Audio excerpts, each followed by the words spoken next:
As we think about climate, it may be good for us to think about the edges of Sydney, what is called the peri-urban area in the Hawkesbury zone. Chris Cooper and I had a chance to talk with some new friends out from the Hawkesbury, and this is what they had to say about where they live. I was just remembering going as a child, taken by my grandparents, but my parents and cousins and stuff went as well. We would look forward in springtime to going to Kurrajong Heights and having a picnic and seeing the cherry blossoms, and it was the most wonderful experience. Now, Diane, you've got memories of those cherry blossoms too, don't you?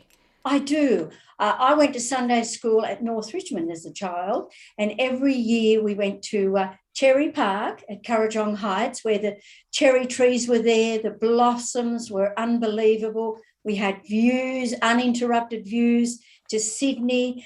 There were plenty of rocks to climb on. It was just a gorgeous place, and I've got wonderful memories of that.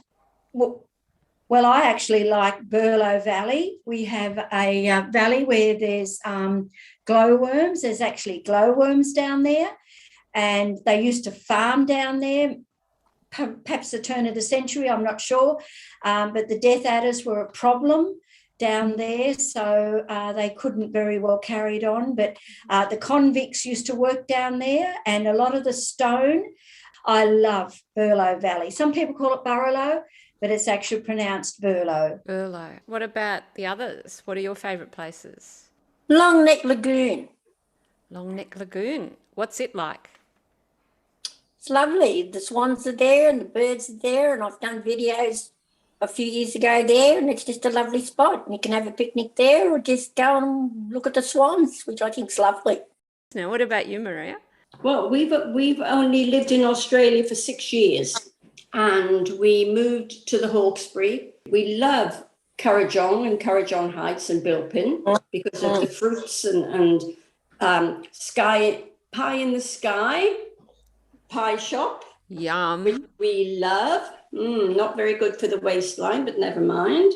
And tomorrow, in fact, we're going on a picnic with our neighbours to Pew's Lagoon, which is 5 minutes from home, and we've never stopped there. Apparently the bird life there is beautiful. We lived in a city called Birmingham, and it was an industrial city, but it had a very large park just to the northeast of it, 2,400 acres, and it had pools, and you could, your special day out when you were a kid, you would go there. One of the most special of all the ponds was a place called Bracebridge. Bracebridge had a pool. And in the reign of Henry VIII, the monks lived there, and they had the pool to keep the carp that they would eat. And to this day, Bracebridge Pool still exists, and there's still a little, what do you call it, a little house now where you go for a meal. But just a long way from the Hawkesbury. But it was 10,400 miles away.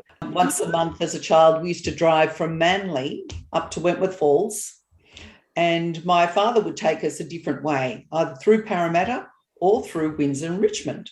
And I was always fascinated by Windsor and Richmond because all the buildings were so much older than those in Manly. But one of our favourite places is to walk along the Hawkesbury River. There's a lovely walk along the Hawkesbury River. I'm fascinated at the moment because you can still see where the flood reached, because there are still debris and detritus hanging on tree branches and things like that.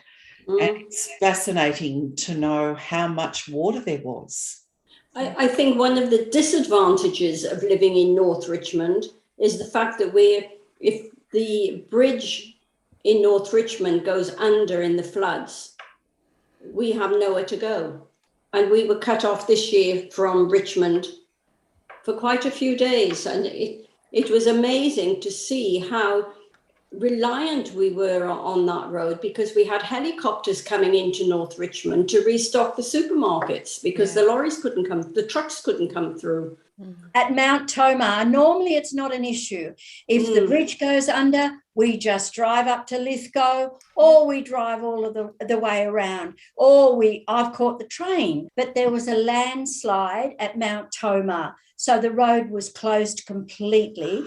Yes, it was a worry for some people. Yes. When the road went out. And it was actually one of the Baptist ministers that started hiring helicopters to get food across the river. It's a very tight-knit community who support one another. Yeah. We have to hope that the planners and whoever else had any kind of authority keeps the beauty of the place and doesn't surrender it. There are lots and lots of turf farms, vegetable farms. There are a lot of horses around here as well. In the Oval at Richmond, about 5 o'clock in the evening, Yes. Yeah. hundreds of birds arrive. It's almost like it's sort of a grand meeting place. Yeah.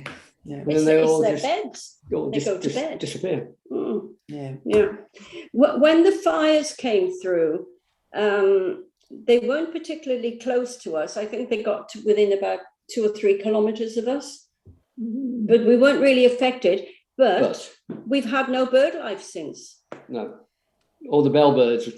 The bellbirds have gone. We used to have so many birds. I set up a camera in the kitchen window on a little tripod so that I could photograph birds because they were all new to us.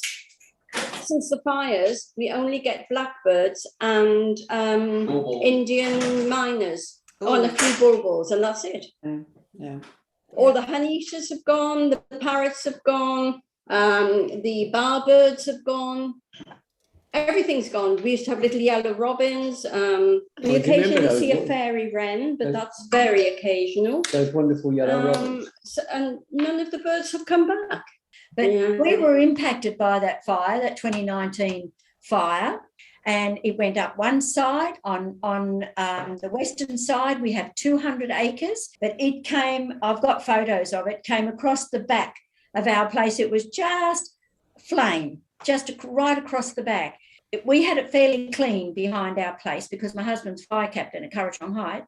So it was fairly clean, but we were severely attacked by ember. We had all around the house wet. We pumped for 3 days out of our neighbour's dam, our dam. So it was pretty wet. Wind created by the fire was unbelievable. The roar of the fire as it came up our gully was just amazing. You would have thought that it was just a jet plane coming up there. I could tell you something about wildlife, but I won't. It was devastating. It was just a week later. We were impacted on the Saturday. We came home around about midnight or just after, and I said, what's that? Boom, boom. And we had, probably 80, 90-foot huge turpentine near our chook pen. And an ember had got into the bottom of it. It had burnt completely through the middle of it, and the top 20 feet fell out, and it was like a beautiful fireworks display. And there was still angophorus 3 weeks later burning under the ground.